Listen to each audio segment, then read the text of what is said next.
What's going on?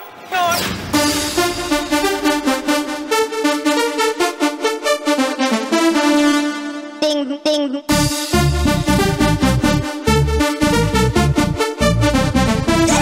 Crazy.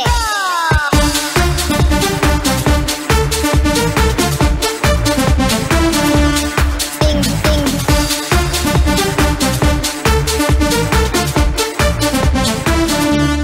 Bam, bam. Ding, ding, ding, ding, ding, ding, ding.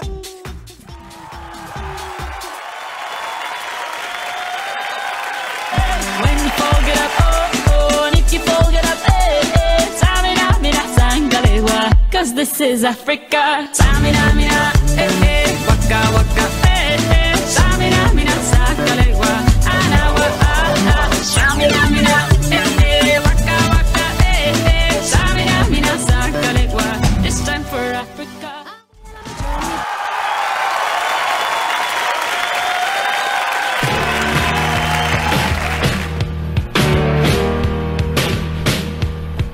Walking through a party in the county jail. The prison band was there, they began to wait. The band was jumping and the joint began to swing. You should have heard this knocked out jailbird sing. Let it rock.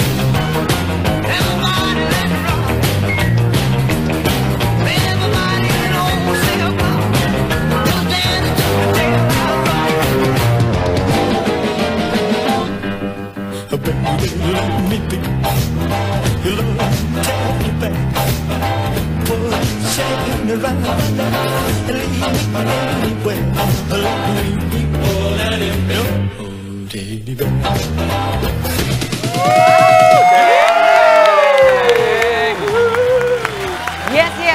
Ang saya naman. Parang ang tahimik natin. Ay, hindi nagsasalita kami mga Namangha kasi kami. puppets. Grabe. Talaga kami. Parang gusto ko na lang magpalagay din ng talent. Sige, siya ako maglalagay sa'yo. Okay, pero syempre, bati muna tayo sa ating mga kapatid. Good morning, mga kapatid! September 14 at Pop na Puppetry Thursday ang hatid namin ngayong umaga. Hindi lang para sa mga nanonood sa ating mga bata, kundi sa bawat pamilya. Yes, tama ka dyan, Jess. Totoong-totoo yan. Paano ba naman ang ating mga bisita? Pang isang buong pamilya ang talent sa pagpapuppet. Very talented talaga. Oh, di ba? Si tatay, si nanay, pati ang anak, di ba? Lahat sila nagpa-puppet. Ventriloquism man yan o marionette, kayang-kaya yan ng Lunaria Marionette Show. Siyempre, welcome back to our legendary living legenda. Yes. Nandito ang ating paboritong si Juan Lu, ang Pinoy puppeteer and ventriloquist na kilala ninyong lahat. Kasama ngayon ang kanyang pamilya. Nandiyan si Debbie. And itong si Eli, naku, lumaki na sa harap ko. Hi, Eli! Welcome to Good Morning, Good morning kapatid. sa inyo. Good morning, Family affairs. Grabe. Welcome back, Wanlu. Hi, thank you very much for having us again on your show. Salamat po. Salamat din sa pagbalik. Si Wanlu, nakasanayan natin puppet eh. Di ba, Mami Chiki? Pero ngayon, mga marionette naman. Pero ano ba pinagkaiba ng puppet sa ng You mean marionette? ventriloquism? Yung ventriloquism kasi, nagsasalita yung puppet. Ito naman, more on sayaw, tricks, at saka string operated. Kaya tahimik kayo kanina eh. Di ba? Puro sayaw. Pero okay to, nandyan si Elvis, sino yan? Si Princess Jasmine? Oo, belly dancer. Ano sa belly dancer? Ano yung isang clown? Ano yung pangalan ng clown? Si Burik. Burik. Burik! Wow. Si Burik. At ang galing, nagja-juggle pa siya eh, no? Paano yan? Patingin nga. Oy, Galing. May control. Yes. Si Burik. So yung marionette, yan yung kasi yung mga strings na nakakonekta dun sa kanilang mga parts. Yan yung Right. nagpapagalaw, ano? Opo, Madam Chiki, kaya namin pinasok tong marionettes. When we performed in international festivals, merong mga language barrier pag ventriloquism. So English ka na English, nakatunga nga lang sila dahil hindi nila naiintindihan. So marionettes, kahit walang salita. You just perform sayaw, palakpakan Enjoy na sila. na. It speaks for itself. Hindi na kailangan ng Masayaw ang words. alam ni Elvis. Yung uso Elvis. Oh, asan yung mga may pag-gento-gento ba Ano dyan? ba gusto mo? Ganyan ang alam ni Elvis. Si Elvis parang may pagkapapit din eh. Walo, yung Ay, bibigay. oo, oh. pwede. Nagagawa mo rin ba yan? Pwede, Or pwede ganun siya. kasi? Yes. Talaga? Oh, yes. Kumakanta din eh, no? Thank you. Thank you. Thank you. Boses mo si Elvis. Sino unang natuto? Yung Marinette, ikaw pa rin, Juan Lu. Ako pa rin. Oh. Kaya ako lang pinasok dahil after doing ventriloquism for the longest time, sabi ko, kailangan maiba naman. Okay. So, pinasok namin din yung marionettes aside from the fact na may language barrier nga sa festivals. Ba't na muna dinamay mo na yung buong pamilya? O ikaw, kwento mo nga. Di ba napunta tayo ng Vietnam? Sige, kwento mo mabilis. Mag-perform kasi si Eli, kailangan akong sumama dahil di niya kayang alagaan. So, nag-practice na rin po ako. Sama na rin sila. Andun ka na rin lang kasi, malamang. Opo. Ano naging family Gusto niya affair po, nga? Nakakatuwa. May tanong po ako, ilang taon ba si Eli nung natuto siya ng mag-puppet? 7 years old. Ilang taon ka na ngayon? 15 years old na po. Naman talaga sa harap mo, Mami Chiki. And Eli was diagnosed with ADHD at the age of 3. Kaya maraming nagulat nung natuto siya ng marionettes kasi medyo complicated nga. Nakakabilis For ha? someone Sobrang with nakatulong ba sa'yo, Eli? Opo, nakatulong po sa akin yung marionettes at saka puppet. Eli, naalala mo ba yung first character mo sa puppet o sa marionette? Yes, my first character is Pinocchio. Pinocchio mismo. Classic Pinocchio. Pero alam mo yung baby namin dito, si Justin, bet ko na kaya niyang matuto mag-marionette. Tuturuan mo siya dito ngayon. Dala-dala si Eto. Elvis. Si Michael Jackson. Si Michael Jackson. Si Michael Jackson. Ano tingin mo, Eli? Challenge. Kaya mo ba turuan si Kuya Justin? Kaya ba? Kaya. Sige, pakita mo nga. Pamunwak natin siya. Gagalawin. Okay. Turuan mo Ito. daw si Kuya Justin. Yeah, okay. Okay. Oh, Number 1. Just beat it. Oy, bulwak ko! Ow! Oh! Hey! Oy! Aba! Galing! Bigyan mo kay Kuya Justin. Eli, bigyan mo kay Kuya Justin. Kuya Justin Kaya third. na yan. Okay. Ito na yun. Sige, guide ka ni Juan Lu, Kuya Justin. Yeah, Okay. ito lang. Left, right for the feet. Left. Oh! Atas mo. Ayan, bunwak na. Hoy! I'm a natural. Mr. Calling Justin. Ang galing! Justin, sabay na ng kanta. Tapos may... Eli here. Eli here. Wow. Wow. Pick your Justin. Rock with you yan. Galing ah! Galing! Justin, yung paborito mong TikTok song. Oh my gosh, guys, ang galing ko! Go! Yung bilib na bilib ka sa sarili mo. Kasi sway muna siya, di ba? Naman sway. Rock With you. Ayan, bakit tayo Maui? Oh my gosh! Aliw na si Justin. Pero Maui kasi, di ba ang mga babae kaya rin? Dahil Yes, si go Mami. Mami Chicks Go Maui! represent. Maui, ikaw, bet ko rin si Maui kaya. Ito, belly dance. Hindi ako nakaligtas. Oo. Tapos shake mo lang siya, Miss Shake, Maui. ay, Ay, belly dance. Kaya lang lumilipad siya. Belly dancing. Baba mo. Ayan. Baba mo. Nalutang sa Maui. Marami kami naging practice sa mga events ni Ma'am Shaky. Kaya, Mami Chiki. Naku, talagang natutuwa ang mga bata pag nakikita nila ang mga marionette at yung mga puppet ni Juan Lu. Bakit ba nagugustuhan ito ng mga kabataan talaga? Bakit sila nahuhumaling? At talagang enjoy na enjoy sila. kaya alam niyo po mga bata ngayon, more on computers, diba, internet. Pag nakakita sila, uy, puppet, something different. Para, uy, talagang ito pala yung entertainment ng mga magulang namin before, mga lolos and lolas.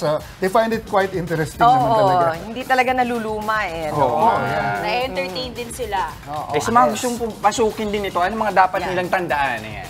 Well, kailangan lang talaga mahilig kayo sa puppets and of course, mahilig kayo sa bata. Kasi when you see the children smiling, laughing, enjoying, ang dali nang gawin. Ang dali nang mag-perform. Ito yung ipapayo ko kasi alam ko kahit ng mga anak ko, inuumpisahan ko sila sa medyas lang. Kuha ka ng medyas, lalagyan mo ng mata. Sige nga, bigyan mo nga sila ng tips. Medyas, lagyan ng mata. Tama po. Meron kaming YouTube video, I'm teaching kung paano gumawa ng sock puppet. Tapos tinuturuan ko rin kung paano paggalawin yung medyas, ganyan-ganyan. Siyempre, dapat malinis yung medyas. Ayun! Saka walang butas. Yan yung unang tip. Yan yung unang tip. Hindi, pwede na may butas. Ano, mata. Sa mata. O yung bibig niya. Uy, mga mami, try nyo yun. Maui, try mo yun. Oo nga. Diba? Pwede. My kids. Yan. Okay. Mga bata. I-reserve na natin mamaya yung iba pang ano natin, enjoyment natin with the family. Ano. Maraming salamat, Lunaria family. O mga kapatid, tuloy-tuloy lang. Dapat ang good vibes sa lubungin ng araw ng may ngiti at pag-asa. Ako po si Jess De Los Santos. Magbigay ng inspirasyon sa kapwa, kaunting kembot lang. Weekend na focus lang tayo mga kapatid. Lahat ng mga hamon ngayong araw, kayang-kaya yan. Ako po si Maui David. Kayang-kaya niyan. Tulad ng mga puppet natin ngayong umaga, buhayin ang diwa, mag-stretching at saluhan ang inyong paborito. Morning Barkada para sa isang masayang almusal. Ako naman po si Justin Quirino. At syempre muna sa ating mga balita sa Frontline sa umaga, mga may init na update sa ilang pangyayari sa loob at labas ng bansa. Ako po si Chiki Ro. Yan naman ang masayang bati namin sa inyo mga ate, kuya, nanay, tatay, lolo at lola. Good morning, kapatid!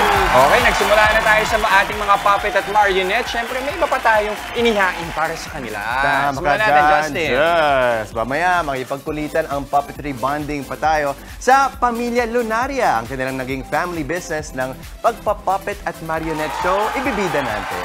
Ibibida naman natin. Healthy na, mura pa ang go-to recipe ni Doc Dex Makalintal na healthy macaroni. Ibabahagi natin sa sandok ni Doc. Alright mga kapatid, 2023 na patapos na nga actually. No? Kaya no to discrimination na po. Lalo na para sa ating mga kapatid na persons with disability or PWDs, ang ilan nilang karapatan, mas bigyang pansin pa natin sa legal ba to? At sa mga pihikan dyan at hindi basta-bastang pumapasok sa Ayun na. relasyon. Yun. Ayun na. Dami dito. Talaga bang napag-iiwanan ka na ng panahon kung namamayagpag ang career mo, pero never ka pa rin nagka-special someone? Yan ang aalamin natin sa Payong Kapatid. At sa mga umaaksyong balita sa Frontline sa umaga, pamimigay ng subsidy para sa mga rice retailer na apektado ng price cap itutuloy ngayong araw. Ilang retailer nagrereklamo dahil wala pa rin nakukuha. Balita naman sa abroad, mahigit 5,000 patay matapos ang pananalasa ng bagyo sa Libya. At sa showbiz, celebrity babies na sina Andre Iliana at Kim Baranda magtatambal sa upcoming For the Love episode na May Minamahal. Tuloy-tuloy lang ang pagtutok mga kapatid. Magbabalik pa ang favorite buddies nyo every morning ang Good Morning, Kapatid!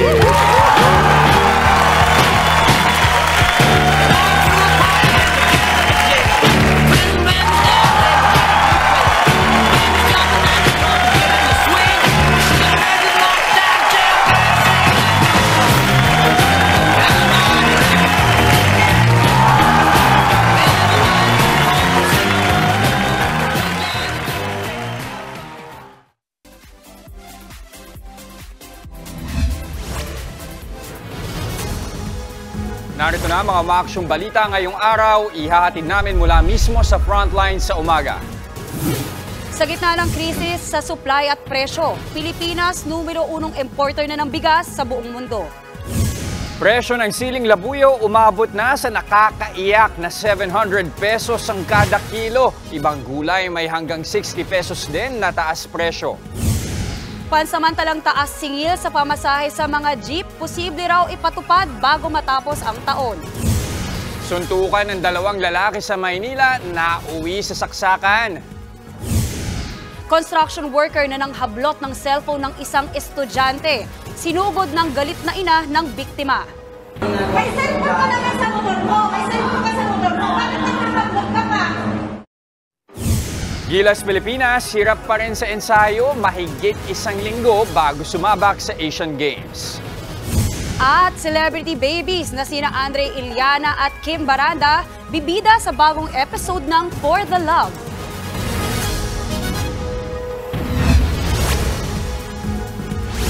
Hirap pa rin makasunod ang ilang retailers ng bigas sa ipinag-uutos na price cap ng pamahalaan. Wala pa rin daw kasing natatanggap na financial assistance ang ilan sa kanila. Live mula sa San Juan, nasa frontline ng balitang yan si Dave Abuel. Dave.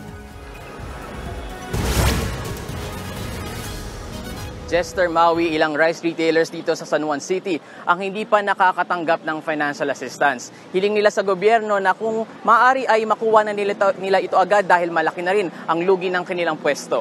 Kabilang sa mga hindi pa nakakatanggap ng tulong si Jaime na may pwesto dito sa F. Manalo Street sa lungsod ng San Juan. Ito raw ang dahilan kung bakit hindi niya pa masunod ang price cap na 41 pesos para sa regular milled rice at 45 pesos para sa well milled rice. Wala din daw kasi siyang makuwanan ng stock na pwedeng ibenta sa ganyang presyo. Sa kabila nito, lugi pa rin daw siya. 3 linggo na daw kasing matamlay ang benta lalo na nitong nakaraan dahil sa ibang lugar bumibili ang mga suki niya kung saan mas mura ang bigas. Hindi na niya matansya kung magkano na ang kanyang lugi pero nasa 3 linggo na daw, hindi pa rin siya nag-restock. Ibig sabihin, hindi na kumikita, babagal pa ang ikot ng puhunan. Ang ilang rice retailers dito may tindang 41 at 45 pesos na bigas. Ayon sa kanila, nag-ikot na daw nitong Lunes ang mga taga-lokal na pamahalaan ng San Juan. Na-interview na daw sila para sa cash assistance. Pero hindi nabanggit kung kailan ito ibibigay. Kaya ang magagawa na lang nila ngayon ay maghintay.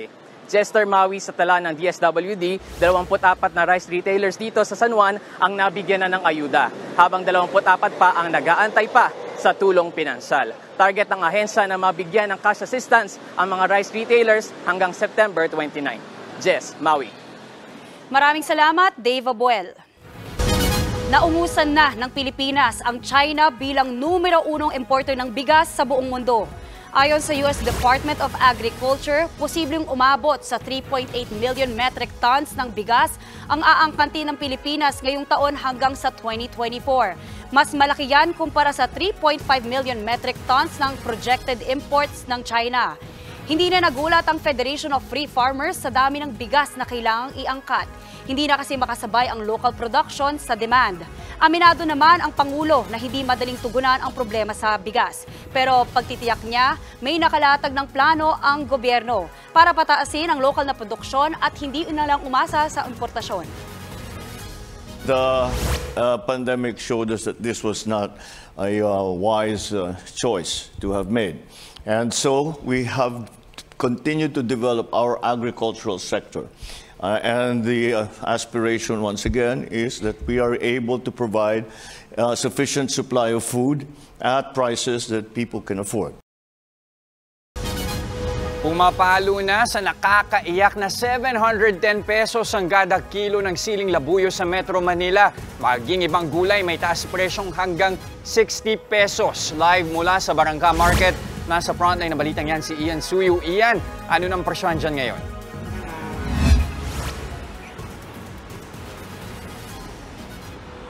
Maujes, tama ka nga no, nakakaiyak. Pero higit sa nakakaiyak, nakakalula ang taas presyo ng sili at iba pang mga gulay dito sa Barangka Market sa Mandaluyong. Paano ba naman kasi no, mula sa 400 pesos noong nakaraang linggo, pumalo na yan sa 520 hanggang 710 pesos. Ayon sa price monitoring ng Department of Agriculture, pumapatak lang talaga yan sa 400 to 200 pesos noong Agosto. At noong Hulyo naman, 70 to 200 pesos yan. Aabot naman sa 60 pesos ang iminahal ng kilo ng patatas, samantalang 50 pesos naman sa carrots. Bukod sa sili, malaki-laki rin ang iminahal ng sayote at ampalaya, nasa 40 pesos ang increase niyan. Ang kamatis naman, masakit na rin sa bulsa dahil pumapatak na sa 190 pesos ang kada kilo. Ayon sa ilang nagtitinda na nakausap natin kaninang umaga, ang taas presyo ay dulot ng mga pag-ulan nitong nagdaang mga linggo. No choice raw sila kundi ipasan sa mga mamimili ang dagdag gastos dahil din sa transportasyon. Lalo na sunod-sunod yung naging oil price hike nitong mga nakaraang 2 buwan. At ayon nga sa mga nakausap natin kanina na mga nagtitinda sa Barangka Market, posible daw na kahit ganyan ang presyo, tataas pa daw lalo yan sa mga susunod na araw. Kaya naman ang maipapayo natin sa ating mga mamimili ng mga kapatid, maging wais at maging matalino sa pagbabudget. Yan ang latest mula dito sa Barangka Market. Balik sa inyo, Jess, Maui. Nagulat mula sa Mandaluyong, Ian Suyu. Posibleng magpatupad ang LTFRB ng provisional o pansamantalang taas singil sa pasahe sa jeep sa Nobyembre. Pinag-aaralan pa sa ngayon ng ahensya kung magkano ang idaragdag sa pamasahe. Kailangan daw kasi itong maging balanse para sa mga tsuper at pasahero. Sa September 26 naman, didinggin ng LTFRB ang petisyong taas pasahe sa mga transport group. Pero isang buwan pa raw bago maipatupad ito dahil ipadadaan pa sa NEDA para malaman ang epekto sa ekonomiya. We know the necessity of a fare increase. However, binabalanse rin ho namin sa pangangailangan ng buong bansa. Dahil pag tinaasan ho namin yung presyo ng pamasahe po, malaki pong epekto nito sa ekonomiya at magtataasan ho halos lahat ng presyo. Aprobado na ang taas sahod para sa minimum wage earner sa Central Visayas. 33 pesos na aumento ang inaprubahan ng DOLE. Dahil dito, magiging 420 hanggang 468 pesos na ang minimum wage sa mga non-agriculture industries sa Central Visayas. 415 hanggang 458 pesos naman sa mga agriculture workers, pati na rin sa mga establishments na mayroong hindi hihigit sa 10 mga empleyado. Epektibo ang taas sahod sa unang araw ng Oktubre. Mahigit 346,000 na empleyado ang makikinabang sa panibagong taas sahod. Nauwi sa pananaksak ang suntukan ng 2 lalaki sa Pandacan, Maynila. Ang biktima kasi nagpapadala raw ng mga malalaswang mensahe sa ka-live-in ng suspect. Nasa frontline ng balitang yan si Dave Abuel. Bandang tanghali kahapon nang makitang naglalakad ang nakaputing lalaking ito papalapit sa gilid ng kalsada sa Barangay 836 Pandacan, Maynila.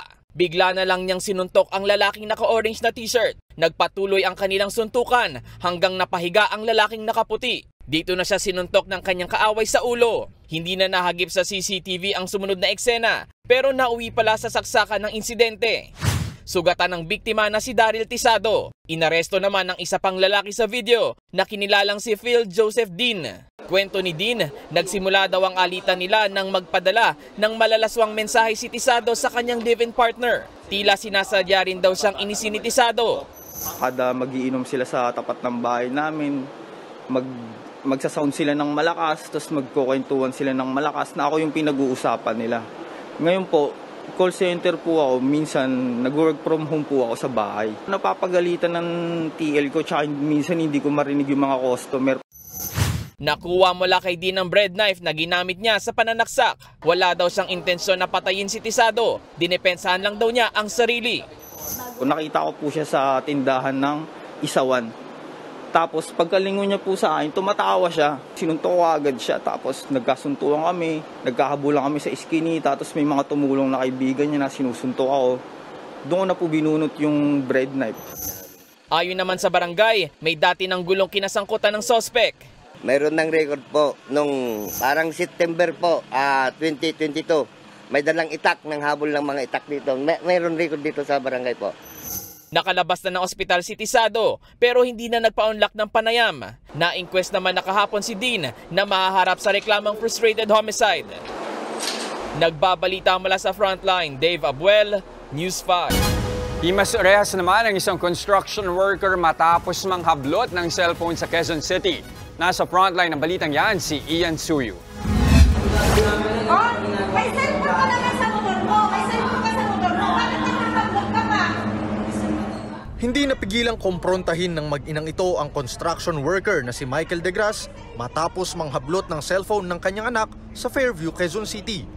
Kwento ng ina ng biktima, Lunes ng hapon nang puntiryahin ng suspect ang bata habang pauwi galing sa eskwelahan. Hinablot nito ang cellphone saka tumakas sakay ng motorsiklo. Lakad lang sila pa uwi dyan sa along Datsun. May tumabi sa kanila na motor.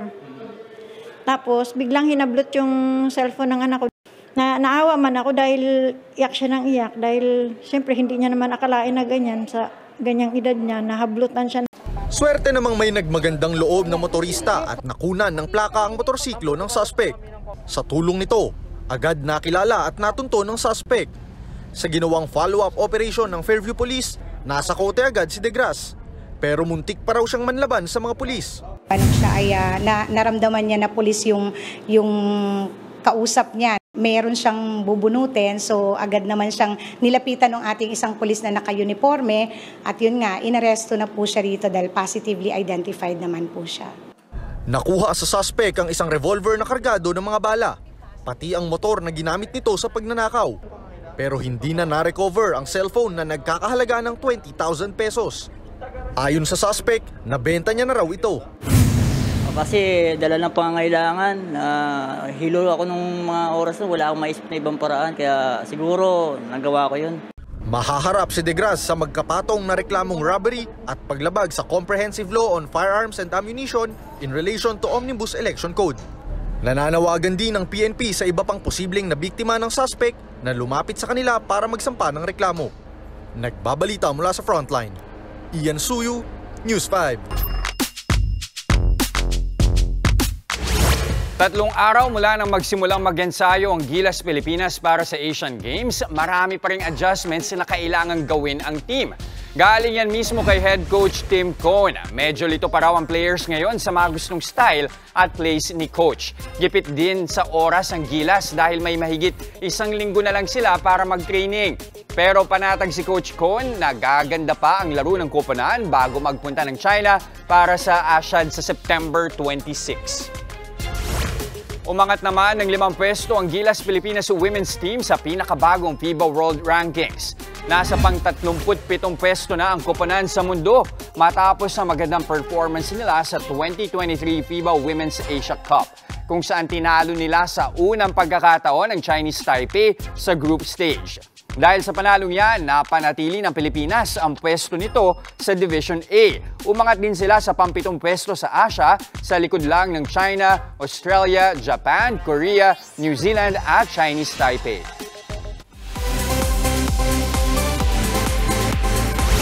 Magtatambal sa paparating na episode ng kapatid romance anthology na For the Love ang celebrity babies na sina Andre Iliana at Kim Baranda. Nasa frontline ng balitang yan si MJ Marfori. It's their time to shine! Ang anak ni Aiko Melendez at Jo Marie Iliana na si Andre at ang panganay ni Femela Baranda na si Kim, bibida at magtatambal sa For the Love episode this Saturday na May Minamahal. Si Andre, extra gentleman sa pagiging todo alalay kay Kim sa set. She's very talented po, and she's actually nice, surprisingly. Wow. Si Andre nga yung tinatanong ko, like, when it comes to guiding me na ano bang gagawin, anong oras pa, what are we gonna say? Para prepared sa set, humingi pa raw si Andre ng tips sa kanyang daddy Jo Marie kung paano aatakihin ang kanyang biggest role yet on TV. So I had to go to him, so I stayed over for a night. So he taught me some stuff. Pag ganyan daw kasi, it's all in the eyes daw. Supportive naman si Andre dahil ikakasal na ang daddy Jo Marie niya kay Abby Viduya. Reaction ko was really happy kasi finally dad's gonna settle down. Pag wala akong papel doon, magtatampo ako. Hands off naman daw si Mommy Fem dahil introvert si Kim. At ngayon lang siya uli pumayag mag-showbiz matapos ang kanyang PBB stint. She knows na if pinansin niya, mas mahihiya ako bigla. Kahit galing sa unconventional at blended showbiz families ang dalawa, in fairness sa kanila, hindi feeling entitled. Sa katunayan, si Andre pangarawan nagsasabi sa kanyang mommy Aiko kapag sumusobra na ito sa social media, gaya ng mga sayaw sa TikTok. Naman sa kinahihiya ko si mom, pero mom, come on. Si Kim naman, mas matured pa raw sa kanyang mommy fam, na isang social butterfly pa rin hanggang ngayon. I don't want her to know, but yes. It's just between the three of us. Ikaw yung mature. Feel mo. Well, she knows this naman na lagi ko siyang pinapagalitan. Mapapanood na ang For the Love, May Minamahal episode ngayong Sabado, 10:30 a.m. sa TV5. Nagbabalita mula sa Frontline, MJ Marfori, News 5. Panibagong all-time high ang naitala sa online views ng seryeng Senior High. Sa 2 magkasunod na araw, pumalo ng mahigit 150,000 ang current views o sabay-sabay na nanood ng Senior High nitong Martes. Sa episode na ito, iniwan ni Sasha ang kanyang pamilya matapos malamang anak ni Harry si Sky at Luna. Nag-aalala naman si Tanya para kay Manang Lydia dahil sa pagdududa ni Sky sa pagkamatay ng kanyang kapatid na si Luna. Mapapanood ang Senior High tuwing 9:30 ng gabi dito sa TV5. Ayun, ito naman hataw sa career, pero no love life since birth. Aha, kaway-kaway sa mga tinamaan dyan. Paano nga ba malalaman kung handa ka nang pumasok sa relasyon? Pag-uusapan natin yan mamaya sa Payong Kapatid. Ano, handa na ba? Ha? Handa na ba? Ay, may tinatanong ka ba? May tinatanong ka ba? At sa sandok ni Doc. Ito, swak sa budget at talaga namang masasatisfy ang cravings mo sa healthy macaroni. Kung paano gawin na ituturo sa atin ni Doc Dex Makalintal. Excited ako dyan, ha? At usapang karapatan naman tayo. Ang mga batas para sa kapakanan ng ating mga kapatid na PWD, tatalakayan ni Attorney Buko sa Legal ba to? Huwag po kayong aalis, magbabalik pa ang inyong fave morning buddies, ang Good Morning Kapatid!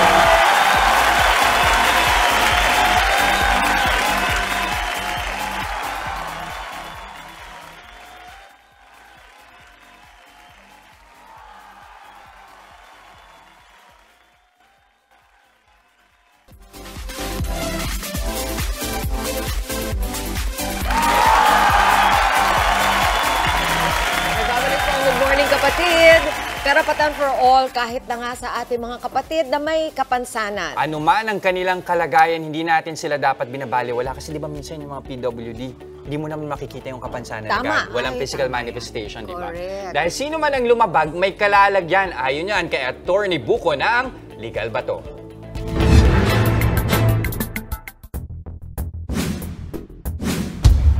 Ma'am, PWD pala kayo? Yes, kuya. May mental condition po ako. Ito po yung PWD ko. Pag hindi naman kayo qualified na mabigyan ng discount man kung talagang PWD kayo. Attorney, ayaw tanggapin ang PWD ID ko. Legal ba to? Hindi po yan legal. Ayon sa Republic Act 10754 o yung Expanded PWD Law, sapat na ang PWD ID upang katibayan ng pagiging PWD ng isang tao. May presumption na ito ng validity dahil hindi lahat ng disability ay visible o nakikita. Ako po ay PWD inborn na may polio. Natanggap po ako sa factory bilang packer ng produkto. Kaso mas mababang sahod po ang binigay sa akin ng kumpanya kumpara sa mga kasama ko dahil may kapansanan daw po ako. Legal ba to? Hindi po yan legal. Ayon sa Section 5 ng Republic Act 7277 o yung Magna Carta of PWD, kailangan ay patas o equal ang trato sa sahod at benepisyo ang mga empleyado na may kapansanan at walang kapansanan. Ayon sa Section 32 ng RA 7277, labag sa batas ang discrimination o yung mas mababa ang turing sa mga empleyadong may kapansanan. Ang mga lumalabag ay maaaring maparusahan ng multa na 50,000 pesos hanggang 200,000 pesos at pagkabilanggo ng 6 na buwan hanggang 2 taon ayon sa hatol ng hukuman. Isa po akong PWD. Yung building kung saan ako nagtatrabaho ay walang rampa para sa wheelchair ko at walang anumang disenyo para sa access ng mga PWD na tulad ko. Legal ba to? Hindi po ito legal. Ayon sa Batas Pambansa 344 o yung Accessibility Law for PWDs, hindi dapat bigyan ng building permit ang anumang buildings o establishments na walang disenyong nakalaan para sa accessibility ng mga PWD sa kanilang facilities at utilities. Ayon sa Section 46 ng RA 7277 o yung Magna Carta for PWDs, ang lumalabag sa accessibility law na ito ay maaaring maparusahan ng multa mula 50,000 hanggang 200,000 o pagkabilanggo ng mula 6 na buwan hanggang 6 na taon ayon sa hatol ng hukuman. Kung kayo ay may nais isang guni sa inyong lingkod, i-follow lang ang aking Facebook account. Okay na rin, Jess, na it's backed by law. Kumbaga, talagang mapaparusahan kayo ng batas kung hindi ninyo isipin at bigyan malasakit yung mga may PWD. Pero sa tingin ko, bukod pa sa batas, dapat yung parang yung parang pusa tayong magbibigay ng ganung klaseng konsiderasyon. Whether or not diba? alam mong may batas o wala, dapat meron tayong konsiderasyon para sa lahat. Lalo na sa mga kapatid natin PWDs. Nakakatuwa nga dyan, Mami Chiki, naalala ko lang. Nung isang araw, pumunta ako sa mall, merong mga establishments na lahat ng kanilang empleyado ay PWD. Kahit yung mga deaf, yung mga waiting staff, Ang galing! Ang galing, di ba? Uy, nakikita ko rin yan. Meron silang mga karatula para na-explain sa'yo. And sa totoo lang, sa personal experience natin, I'm sure, Jess, nakaka-relate ka rin. Masarap sa pakiramdam kung alam mong binibigyan mo sila ng pagkakataon na rin magsumikap din. Kasi, di ba lahat naman tayo ay dapat bigyan ng ganung klaseng oportunidad. Saka yung kanina nakita natin yung isang eksena, yung sumakay ng taxi, tapos kinwestiyon nung driver, PWD ka ba? Parang wala ka namang problema. Hindi niya alam, hindi lang pisikal ang pagiging ano ba naman PWD. makikita mo? Tama. Nako, ang ganda ng reminder Diba, mo. diba? Very good. Maraming salamat, Atty. Buko, Justin, ano yan?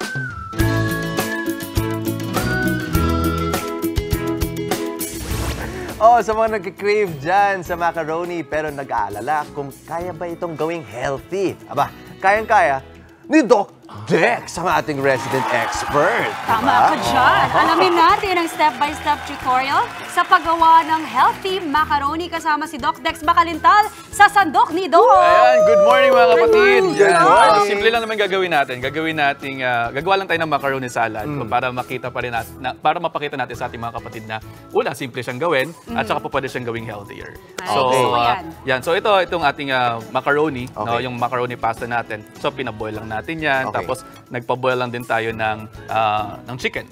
So para for your healthy protein. Chicken breast? Chicken breast. Wow. Chicken breast. Healthy na healthy. Healthy na healthy yan. So lagay lang natin yan dyan.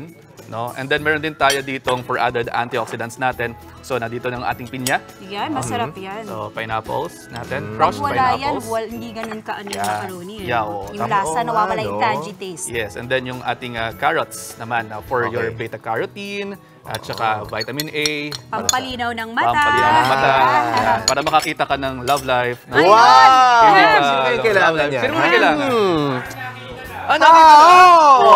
Nakita na pala. Parang himig ka, Chester. Parang nakita na, Lumakit ka na ba? Tapos yung ating... ano to, Doc? This one is just a sandwich spread. Okay. So, ito may kasama na rin yan ng mga pickles. Relish. So, everything there. And then, pagsasama-samay lang natin yan and then halo-haluin lang natin siya. Pwede natin siyang haluin dito. So, sobrang bilis lang nun, Doc. Yeah, sobrang bilis lang nun. Mga 4 lang halos na ingredients nilagay mo. So, pag-halu-haluin lang natin siya. So, simpleng halo-halo lang gagawin natin. Alam mo, Doc Dex, perfect to sa mga taong walang time. Yes. Yung mga busy mga mommy dyan na nanonood. Para hindi ka na masyadong di ba? Pag-prep ka, wala na masyadong maraming steps. Yes, wala na masyadong steps. Hindi na complicated. And so, then, mas kakainganyo. Ang gagawin natin actually, yung ating, itong ating macaroni would be parang kasama siya na side dish. So may kasama siya na parang side dish. So hindi naman natin papakain lahat ito agad-agad sa ating mga kapatid. Gagawin natin. Ang gagawin lamang natin ay kumbaga parang kung ito yung may macaroni tayo, meron pa siyang kasama. That's why naganda ako din dito ng green salad natin. So itong green salad naman, isasama natin siya para mas maging healthy. So si green salad, so you have your lettuce here. So pwede kayong pagdadagdag din tayo ng ating apples. For added antioxidants pa rin. And then konting sweetness din. Konting sweetness. And then yung grapes natin. And then yung ating cucumbers. Yes. So medyo madami lang itong nakalagay. Doc, parang salad ba to? Itong ginagawa natin? This is your fresh green salad. Okay. And then yung sauce natin would be, naglagay ako dito ng sesame oil. So, sesame oil lang to. Sesame oil. Mas healthy ba yung sesame oil kaysa sa olive oil? Pareho lang sila. Pareho sila na merong omega-3 fatty acids. Then konting kalamansi ito. So, depende na lang. Pero mas masarap siya. Depende sa panlasa mo. Sa panlasa Kasi yung sesame oil, mas ginagamit siya for salads. Tama. And then yung olive oil mo, pwede din siya gamitin for salads at saka panluto din. Yung sesame oil, para sa ano? Yun yung honey. And then honey. Honey natin. Itong honey, para magpapalasa magpapalasa din sa atin. And then ito-toss lang natin ito ng ito-toss. And then pwede natin ito i-serve. So ganitong kasimple, pwede natin i-serve ito. Diba? So Doc Dex, parang balancing-balance. Balancing-balance. Kasi may, di ba, may asukal na galing sa honey, tapos yung sa yung sa fruits mo. Sa fruits mo, di ba? Yung apple, yung grape, di ba? Tapos yung fiber nanggagaling din dito. Yes. So, ibabalansin natin sila na magkakasama sila na hindi siya magpapataas ng asukal ninyo. Hindi siya magpapataas ng asukal, and then magpapataas siya ng fiber intake natin. Because your fiber intake would definitely give you more the reduction sa risks natin na pagkakaroon ng heart disease and stroke. Speaking of which, Doc Dex, sabi nila, yung order ng pagkain, importante daw yan. So, for example, pag gusto mo na pag ayaw mo na tumaas yung sugar mo, unahin mo muna yung ang pagkain ng gulay. Pagkain ng gulay. Pagkatapos noon, yung mga simple carbs. Yes, mga simple carbs. That's why itong ginawa natin dito na presentation sa ating para sa ating mga kapatid na nanonood, meron tayo dapat parating gulay, no? So ito yung gulay, pwede natin itong i-serve, no? So magkakasama yung gulay at saka yung ating macaroni. So in total, no, kumbaga kunyari meron kang 1 cup ng gulay, at saka meron kang half cup ng macaroni, you can just get parang 260 calories. So that's 260 calories lamang. At kung titingnan natin, parang kamukha siya ng isang pakete lamang ng fries. Totoo. Diba? So instead of getting your 240 to 260 calories from fries, you get it from this one. So that it becomes healthier. So you have your fiber here, you have your vitamins and antioxidants. Yes, which is pwede rin natin i-serve sa ating mga anak, kundi mga bata. Pwedeng-pwede to kasi kumpleto na yung nutrition na makukuha nila. At bukod yan, pwede rin i-serve sa mga kasama natin dito. Pag mabait kayo. So, kung mabait sila. Namin yung usapan niya, ayaw niya mamigay eh. Yan, so pwede natin i-serve. So, sorry. Yan. Yan, na-mix naman na to, Doc Dex. Pwede na. Mami Chiki, nakita sobrang dali lang niyang gawin. Oo nga. Para sa mga busy. Mga bata yan. Sige, start na tayo. Doc, tama, bagit na lang. Kung gusto mo ikaw na mag-serve. Sige, Doc, ikaw na. Ito, ginawa din namin ito kanina umaga. So, pwede niyong tingnan. Ganyan lang. Hanggang tingin lang muna sila. Hanggang gawin nila sa bahay. At yung salad, of course. Ito yung trick. That's the trick. Ito yung sa ilalim para tapos lalagyan mo ng macaroni sa ibabaw. Yes. Di ba? Makulay pa. Mami na mami. Tapos, sige, patungan natin. Ako talagang ito na. Ayan. Yan yung ginagawa dito ni Pero, Mami Chiki. Doc, next question na, yung tukol sa pasta, meron bang, paano yung mga masyado medyo conscious, mga carbs? Meron may nakabang na plato dito. Yeah, meron tayong mga wheat pasta. Wait lang. Galing ko lang doon sa likod. Humingi daw si Joey Delay. Talaga? Ayan, bigay natin. Bigyan natin kay Sir Joey. Joey! Makakarating. Gagawa ka ako ng isang plate. Sige, Ayan. So again, itong ating, this will just give you around 260 calories. Panalo.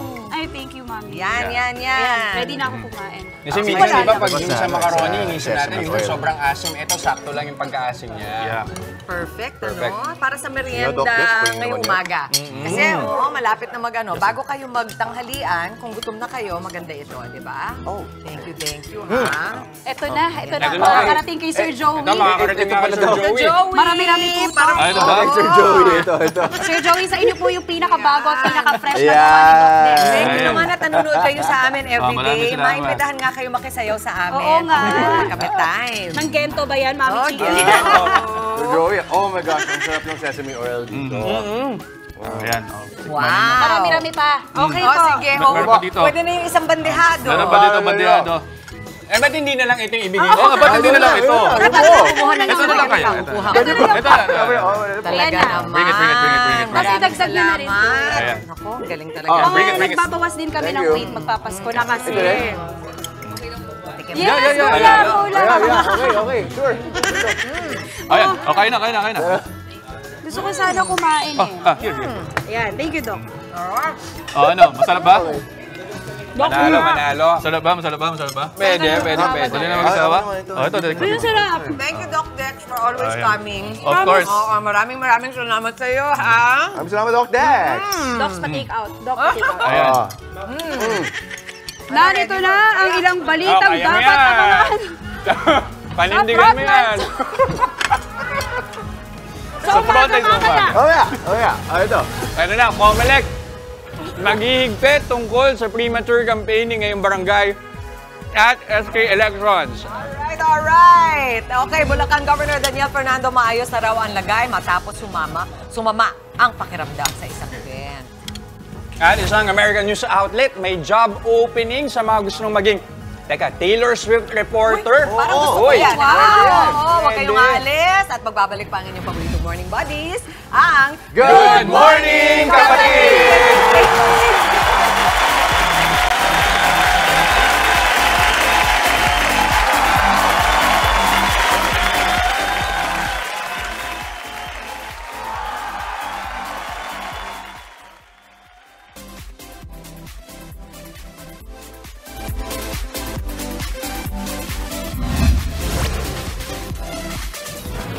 Ito naman ang ating mga umaaksyong balita sa Frontline sa umaga.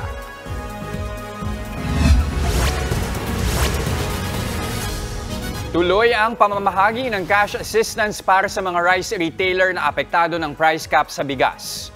Ngayong araw, umarangkada na ang pamamahagi ng subsidy sa Pasay City. Para sa ibang detalye, nagbabalita live mula sa Pasay City si Shaila Francisco. Shaila, ilan ang makatatanggap ng cash subsidy dyan? Jess, Maui, aabot sa higit 50 rice retailers dito sa Pasay City ang makatatanggap ng 15,000 pesos na cash subsidy bilang tulong sa gitna ng pinatutupad na price ceiling sa bigas. Kumpara sa ibang lungsod, mas konti ang makatatanggap dito mula sa DSWD. Mahigpit kasi ang screening sa mga benepisyaryo para tiyaking pasok sila sa guidelines ng DSWD at DTI. Kabilang sa requirements sa pagkakaroon ng valid business permit at katibayan na nagbebenta nga sila ng 41 pesos at 45 pesos na regular milled at well-milled na bigas. Bukod sa 15,000 pesos na subsidiya, may ibibigay rin ang lokal na pamahalaan ng Pasay na 5,000 pisong cash assistance, food packs at grocery package. Isasama rin ang rice retailer sa mga benepisyaryo ng TUPAD program. Sa ilalim nito, sasahaw sila ng 6,000 piso para sa 10 araw na emergency employment. Isasalang din sila sa livelihood at skills training. Bago ang Pasay City, namahagi na rin ng ayuda sa 9 na lungsod at bayan sa Metro Manila. Jess, Maui, magkakaroon din ng distribution sa ilang panglungsod sa Metro Manila, kabilang sa Malabon at Manila. May hiwalay din na ipamamahagi ang lokal na pamahalaan ng Marikina sa mga rice retailers ngayong araw. Tiniyak naman ng Department of Trade and Industry and DTI na mapapamahagian o mabibigyan lahat ng 6,000 retailers sa buong bansa. Jess, Maui?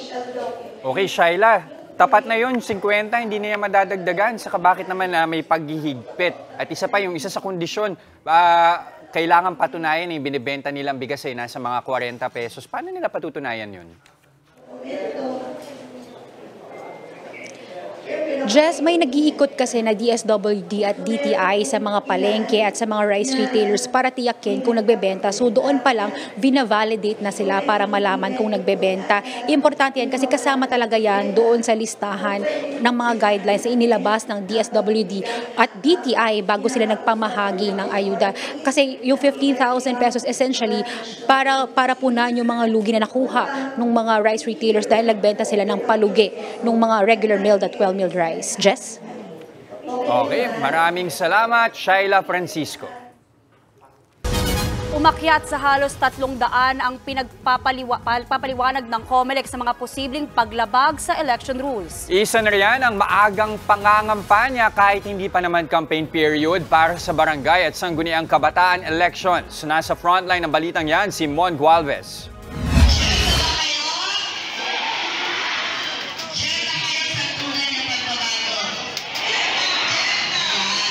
Ipinadala sa News 5 ng Concerned Citizen ang videong ito na kuha umano sa pagtitipon ng isang foundation para sa salo-salo sa Marilao, Bulacan. Pero mga nasa entablado, pawang mga kandidato raw sa barangay at sangguniang kabataan elections. Pansin din ang parehas na kulay ng damit ng mga nag-organisa sa mga posters na may mukha nila, pati sa loot bags na inaabot daw sa mga dumalo. Bukod dyan, mismo ang aming team nakuhanan din ng mga nakapaskil na poster sa tricycle, bahay at malalaking payong na may mukha ng mga tumatakbo. Ang mga yan, idinulog ng News 5 sa Commission on Elections. Kung sila raw ang tatanungin, premature campaigning ito. Nangangahulugan na kung sasama mo yung mismong kandidato kahit siya ay incumbent o hindi incumbent sa stage, siya mismo yung namimigay, namamahagi, yan po ay makukonstrue na number 1, violation ng aming kondisyon. Tinanong din namin ng COMELEC kung anong masasabi nila sa pamamahagi ng tulong ng ilang barangay officials ng Loma de Gato sa Marilao, Bulacan. Wala raw problema yan kung proyekto talaga ng barangay. Ito ba'y first time na ginawa o matagal na talagang ginagawa bilang isang proyekto when we call what we call a social services projects? Kasi kung first time na ginagawa, halatang-halata yan po'y namumulitika. Pero para patas, simula sa Biyernes, bawal na yan. Lalo na yung mga tinatawag na Assistance to Individuals in Crisis o AICS ng DSWD. Kailangan kasi ng barangay certification para makakuha nito. Paglilinaw naman ng COMELEC, AICS lamang ang bawal at hindi kasama ang ibang programa ng DSWD. Sa gitna ng mga ito, lalo pang nadagdagan ng mga pinagpapaliwanag sa mga posibleng election violations. Umabot na sa halos 300 kandidato ang napadalhan ng show cause order. Aakyat na yan sa halos 500 dahil may 174 ng inihahanda, karamihan dyan para sa mga tumatakbong SK.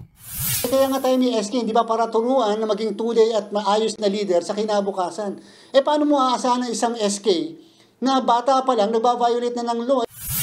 May 3 araw ang mga nareklamo para sumagot sa show cause order. Target ng COMELEC na madesisyonan lahat ng mga natanggap na reklamo na may kaugnayan sa premature campaigning sa loob ng 40 araw o bago sana ang mismong botohan sa October 30. Pero pagilino na ahensya, tuloy pa rin ang pagdinig nila sa anumang election offense kahit matapos ng halalan, manalo man o matalo ang sangkot na kandidato. Nauna nang sinabi ng COMELEC na papatawan ng karampatang parusa gaya ng disqualification sa mga mapatunayang may election violation. Posible ring parusahan ang mga kandidato na nagre-report sa paglabag ng kalaban nila para lamang manira. May mga numero at email namang pwedeng i-contact para magsumbong sa mga paglabag. Nakatakdang ilabas ng COMELEC ang listahan ng mga itinuturing election hotspots sa bansa.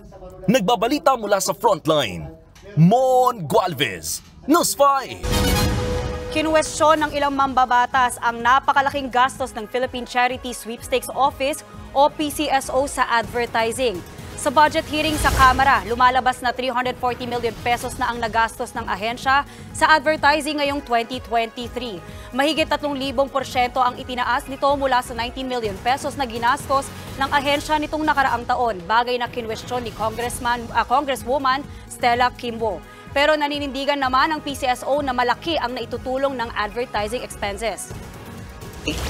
Please explain how that happened. Yung po kasing mababang figures, yun po yung naging policy direction ng dating management. So they kept at the minimum yung advertising fund. But for the current administration, we feel that this is something that we will enhance our gaming products. Tinanong din ni Albay 1st District Representative Edsel Lagman, bakit nga ba kailangan pang mag-advertise ng PCSO gayong wala naman silang kakompetensya. Pero paliwanag ng ahensya, kailangan nilang mag-promote dahil papunta na sila sa digitalization. Pinagsusumite na ng Kamara ang PCSO ng breakdown ng media plan at yung mga nanalo sa bidding advertising budget. As a rule in advertising, if one controls the monopoly, there is no need for expensive advertising costs. Is that correct? As a rule of thumb. It may be considered. It may be. It is. Because you don't have a rival. You have a monopoly.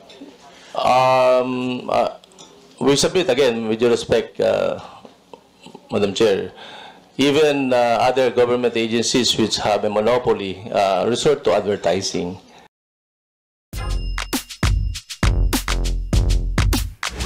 Aminado si dating NCAA player John Amores na hindi niya na matatakasan ng kontrobersyang kinasangkutan niya noong isang taon.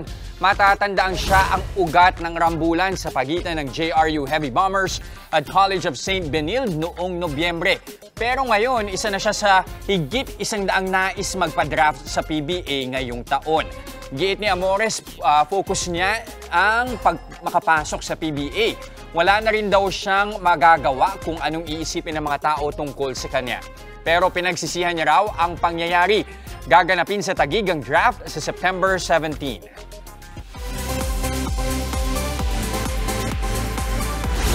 Heto ang dream job para sa mga Filipino Swifties. Naghahanap ang isang media outlet sa Amerika ng reporter para kay Taylor Swift. Sa job posting para sa USA Today at The Tennessean, kailangan nila ng journalist na kayang i-capture ang musical at cultural impact ni Tay-Tay. Pagbuntot lang naman yan kay Taylor habang bayad. Wildest dream ng isang Swiftie, ang sahod pwedeng umabot hanggang 2,800 pesos kada oras. Pambihira ito, lalo't ito ang unang pagkakataon na may media outlet na maglalaan ng mamamahayag sa isang artist. Bago yan, may binuong university courses para pag-aralan ang mga kanta ng award-winning singer-songwriter. Kahapon, humakot ng parangal si Tay-Tay sa VMAs. Aba, 2,800 per hour. Kahit hindi ako Swiftie, okay lang. Di ba? Hindi, okay lang. Pinag-aralan naman, jornong-jorno. May course naman. Actually, kahit free eh. Kahit free, gagawin mo. Pwede rin kami eh. Kailangan may follow-up tayong story. Absent po ako. Kung sino makakuha. Yung dumagsa. Kung maraming application, ayun. Exciting yan. At ito naman sa aming pagbabalik ha. Sabi nga ng iba, love life rin. Pag may time. Paano kung walang time at walang panahon sa pag-ibig? Pwede ba yun? Profesyon over relasyon. Yan ang tatalakayan natin sa Payong Kapatid. Kung reporter ka naman, ay sinusundan si Taylor Swift, baka mahirapan ka nga talaga mag-love life. Oo, di talaga pwede yun. Tuloy-tuloy lang ang good vibes. Kasama pa rin ang inyong paboritong kasalo sa umaga. Good morning, kapatid!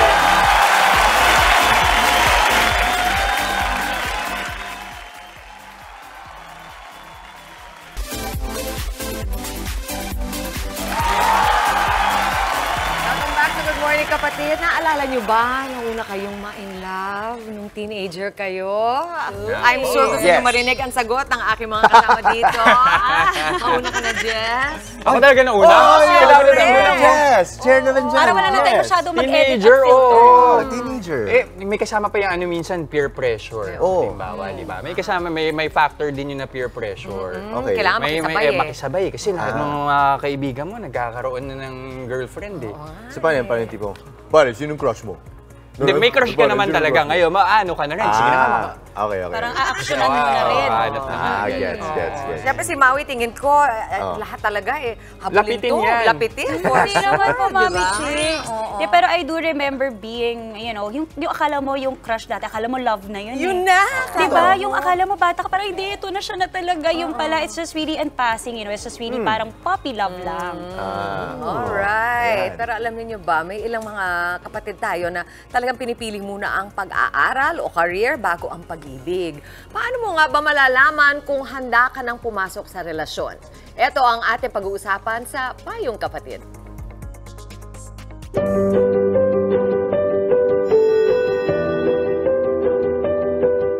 If unsure, discard. Yan ang sikat na kasabihan sa nursing. Naging motto na rin ito ni Abby sa buhay, na sa edad na 24, no boyfriend since birth pa rin.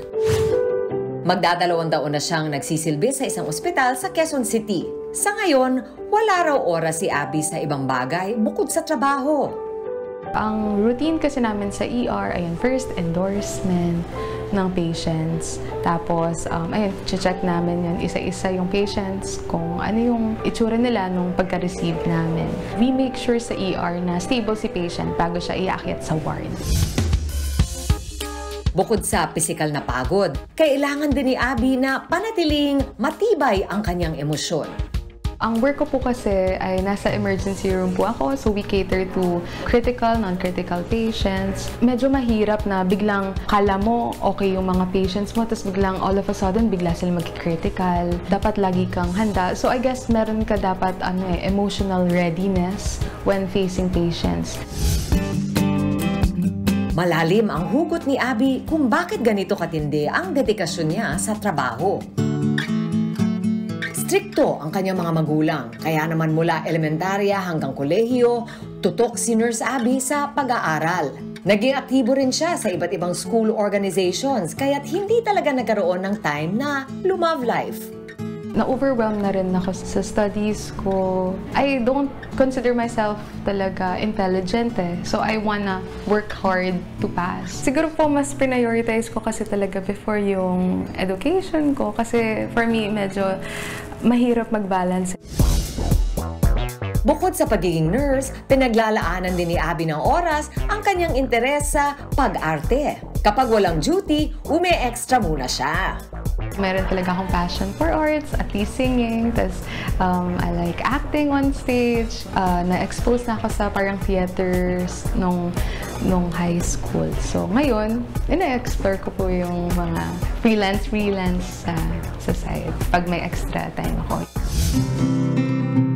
Hindi pa rin daw handang pumasok sa relasyon si Abby kahit marami-raming umaaligid. Bukod daw kasi sa napakarami niyang pinagkakaabalahan, wala pa rin siyang nakikilalang seryoso. Sa pamilya kasi namin, sobrang famous po ng saying na pag nagkatrabaho ka, marami maghahabol sa'yo, ganyan. Tapos, may naghahabol naman.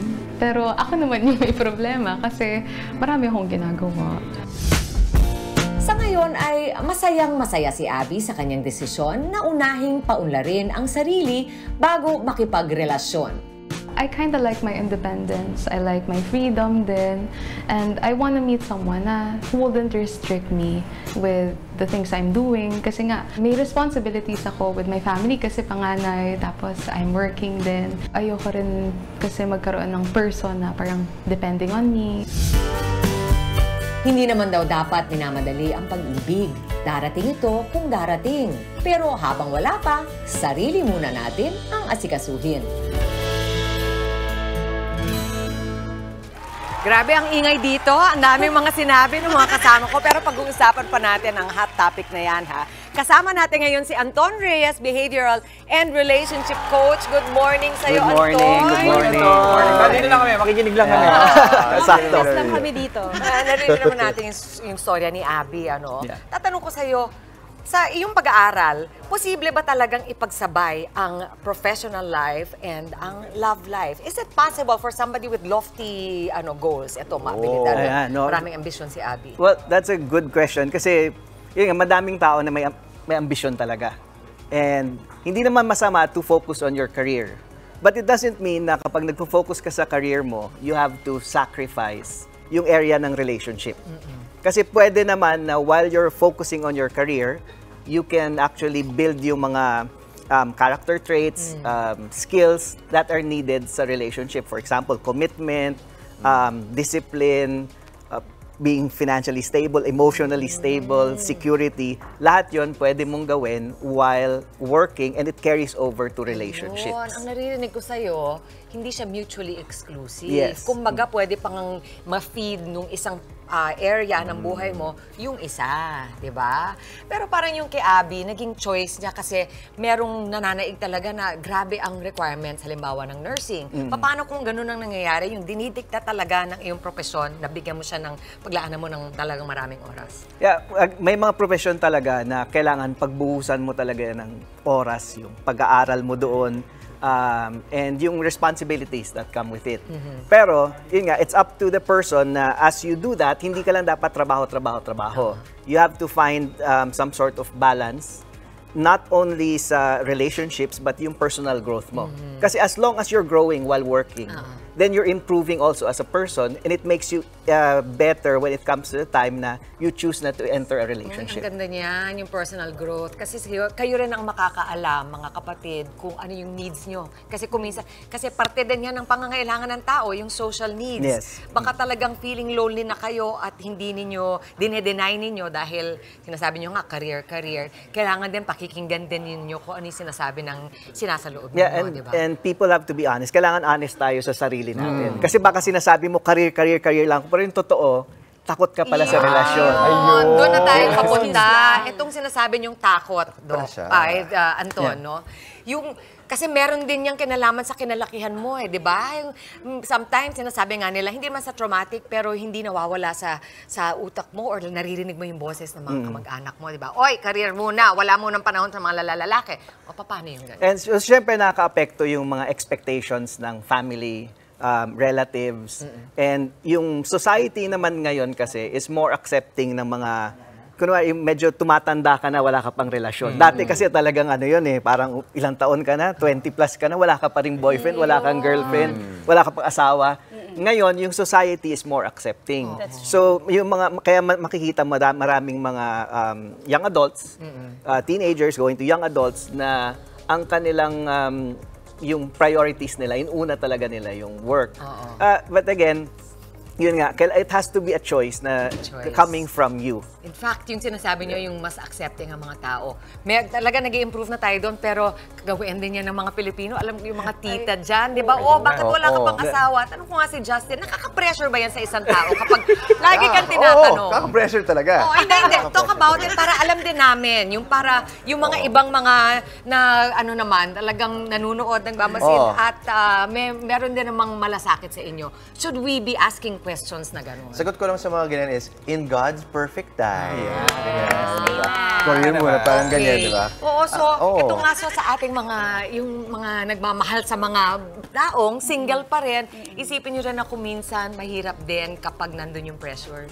So siguro ang magagawa natin is bigyan lang sila ng sarili ng oras na isipin kung kailan na nga ba yung tamang panahon para Feel ko, Mami Chicks, parang may balance yan of pressure, di ba? Minsan may good pressure. Pero baka naman sobra na yung pressure.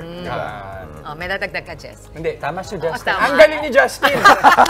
Ang galing! Ay, nako! Maraming salamat sa inyo, sa inyong dalawa for being so honest. And syempre kay Anton Reyes, ang ating behavioral and relationship coach. Sana meron kayo napulot na ilang mga tips. At yun lang, mga mami, mga tita, pabayaan natin din silang mag-desisyon para sa sarili nila and support lang tayo. Gusto na kasama talaga yung tita sa sa maalala. Oo naman. At sa aming pagbabalik, extended ang ating Pop na Pop Puppetry Morning kasama ang talentadong pamilya ni legendary Pinoy puppeteer, Wanlu. Tuloy-tuloy lang ang happiness ngayong umaga dito pa rin sa inyong Happy Morning Buddies. Good morning, kapatid!